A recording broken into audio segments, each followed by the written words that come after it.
Good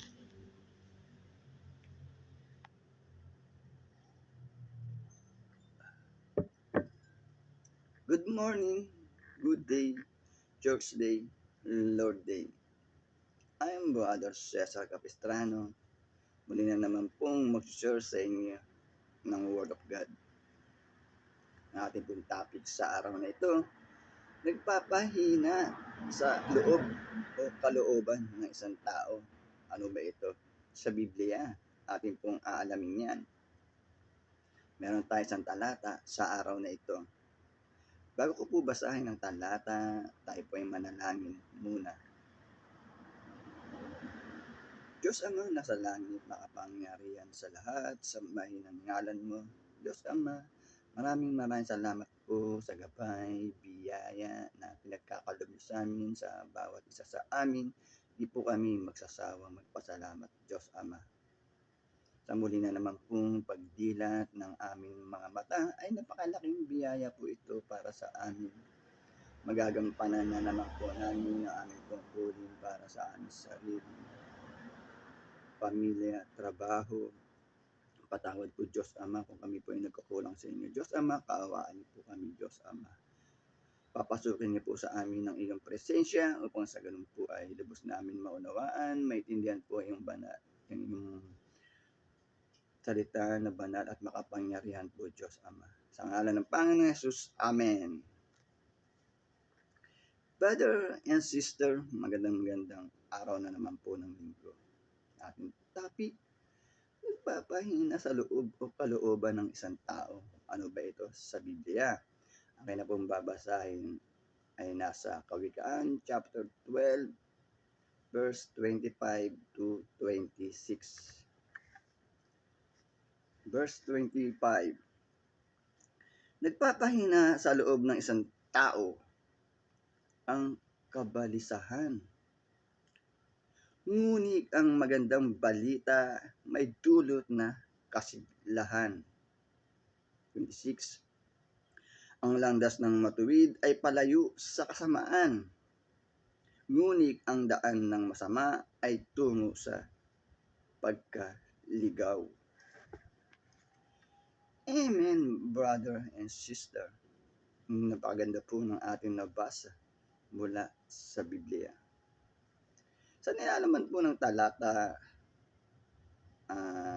ang kabalisahan ay siya yung nagpapahina sa kalooban ng isang tao. Hindi natin na kakaila ang maraming napapahamak na kapwa o tao na nagkakaroon po ng mga kabalisahan. Hindi po nila nakakayanan kung ano-anong pamamaraan po ang kanilang ginagawa para malampasan ito, mga kabalisahan na dumarating sa ating buhay. Mag-iingat po tayo dito, brother and sister. Pero pinagtitibay po sa ating nabasa talata na ang magandang balita. Ano ba itong magandang balita na ito?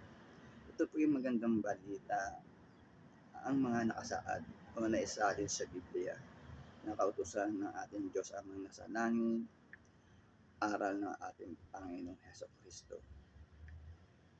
Pag tayo po ay nakikinig, nagbabasa ng Biblia, itong mga kautusan ng ating Ama, aral ng ating Panginoong Jesus, ito po ang panlaban natin sa mga kabalisahan. Kasi po, tayo po ay nagkakaroon ng lakas ng loob na malampasan ito pag tayo po ay nananampalataya sa ating Diyos amang nasa langit. Kung meron man tayong mga kabalisahan na dumarating sa ating buhay, tayo po ay magdasal, manalangin, tumawag sa ating Diyos amang nasa langit. Tayo naman po ay pakikinggan, mababasa naman po sa puso natin kung ano po ang ating dinadasal, kung ano po ang ating inilalapit sa ating Diyos amang nasa langit. Po tayong papatalo sa mga kabalisahan. ito po'y ating labanan, ilapit sa ating Diyos Amang nasa langit. Pinagtitibay din po sa talata na ang lakad po ng masama ay patungo po sa kasamaan. Ang lakad po ng masama ay patungo po sa kapahamakan. Wala po tayong mapapala o magiging tagumpay, makakamit sa paglakad sa maling daan, paglakad sa hindi matuwid na daan, o sa paggawa ng kasamaan sa ating kapwa. Wala po tayong makakamit sa ating Diyos Amang nasa langit. Tayo po'y magtatagumpay pag tayo po'y lumalakad sa matuwid na daan. Tayo po'y hindi nakakapirwisyo sa kapwa, sumusunod sa aral ng ating Panginoon Jesus, sumusunod sa kautusan ng ating Diyos Amang nasa langit. Tayo po'y magtatagumpay. Ang pinakamahalagang tagumpay po ay ang makasama tayo sa karya ng ating Diyos Amang nasa langit. Napakaganda po ng mensahe na ating nabasa mula sa Biblia. Kaya po sana ay huwag tayong manawang makinig every Sunday na aking pong ibinabahagi na salita ng Diyos na buhay at makapangyarihan. Magtatapos na po ng ating topic, tayo po manalangin. Diyos Amang nasa langit, makapangyarihan sa lahat, sambahin ang ngalan mo.